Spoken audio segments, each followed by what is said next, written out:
Thanks for staying with us. Likely you've heard by now that Governor Reynolds wants to change how state area education agencies are run. It's leaving many parents and educators worried that kids are going to lose critical services. The outcry has been impossible to ignore. In a statement today, the governor said that reforms would improve special education services, shifting funding control from AEAs to public schools. She also says there will be general education and media services available if requested by school districts and approved by the Department of Education. So joining me now to boil down a lot of this is Cindy Yellick from Heartland AEA. Thanks for being with us, first of all, in the middle of a snowstorm.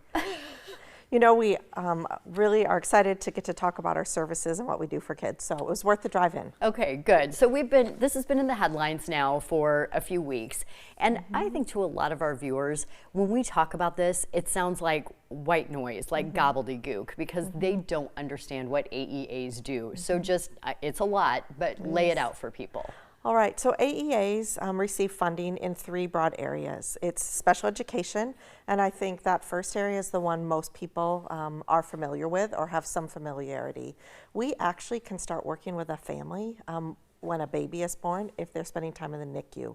They might get paired with an AEA service coordinator, and that person can follow that family home and help them coordinate community services. We might be providing direct services through occupational therapists, physical therapists, and continue to work with the family, in the family's home, in maybe the child's daycare setting, and helping them really make the best developmental gains that we can. Then when students or children become 3 years old, they can be entitled for special education services, and we can continue to work with the family, with the student, and then we start to work with the school district on helping integrate that student, making sure that they're making gains and really thriving in that setting. We actually can continue working with the student through age 21 if they're entitled for special education. Okay, see, I did not know that. Yes, so not all students stay an entitled individual till they're 21, but some do. And then we continue to work with them.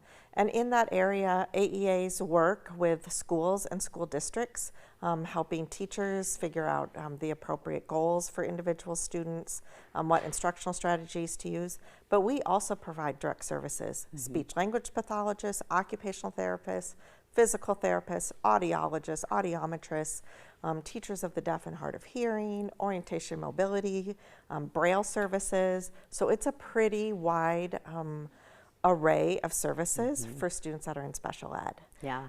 So that is our major funding area. We have two others. The second one is educational services. And in educational services, we're working with teachers to improve instruction in the classroom, helping students really access curriculum in a different way. There might be a literacy consultant involved, a math consultant, social studies. We provide science and math kits to schools in that, and we do a lot of professional development. I think another area that has really been highly utilized in the last few years is we provide classes so people can become authorized substitute teachers, because substitute teachers are a huge need for schools. Yes. And then we also provide classes for people who are maybe working as paraprofessionals right now. They want to become certified, and that's a step if they want to go on to become a licensed teacher. So those are two areas in education services a lot of people don't know about. Our third area is media and technology. And in that area, we have some pretty traditional services. A classroom teacher can check out a collection of books to enhance their classroom library, a class set of novels if the entire class is going to read the same book. We also do printing and production. So if you've been to your high school play, there's a good chance that the AEA printed that flyer or that playbill that you were given. And then we're also providing technology support. So we have technology consultants who help teachers integrate technology into their classroom. And obviously that's a huge service that's evolved over the years. So, I mean, I started out by saying it's a lot, and you just ran through a lot of things. So, I mean, the thing that's interesting to me is I was already familiar with the special education component of this, because AEA, members of your staff at Heartland, really filled the gap for us when we were waiting just to get a diagnosis for our son, because you can't access a lot of services until you have a diagnosis. So address that, filling that gap. I think that's something that people don't think about until they live it. You know, really, the specialists that work in the AEA, they really look at where a child is developmentally and what they need to make gains. And so sometimes a diagnosis comes pretty quickly. Sometimes it takes a while for a medical professional to figure out kind of what really is the specific diagnosis. But because we work from a point of looking at what developmental delays are we seeing, what can we do to help bridge those delays, services can start right away as a family is working through that issue. The other thing that it did for us as part of the early access program that you mentioned, so that then Michael Francis was 2.5, 3-ish years old when we were referred to AEA. The wait list to see a developmental disabilities doctor was 9 months. There was a wait list for ABA therapy. You have to have an autism diagnosis before you can go to ABA, wait list for speech, wait list for all the things. So not only was he getting the therapies through Heartland AEA, but then your folks helped get us into Des Moines Public Schools early access preschool.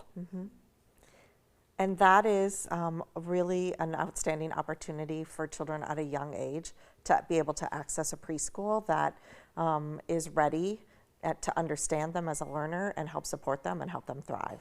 So that preschool access is really important for students with disabilities. It's huge. Finally, and we'll make this brief, but you mentioned before the interview the big concern on the part of all of the AEAs is just how swiftly it felt like all of this was happening. The AEA system is an incredibly complex system because we offer so many services, and we're really ingrained in schools and in communities. And that is when the AEAs were formed in the 70s. One of the drivers that the legislature put forth was that we had equity of services across the state.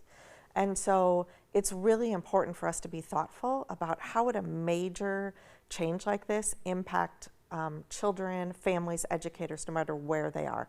If they're in Des Moines, you might have access to other services.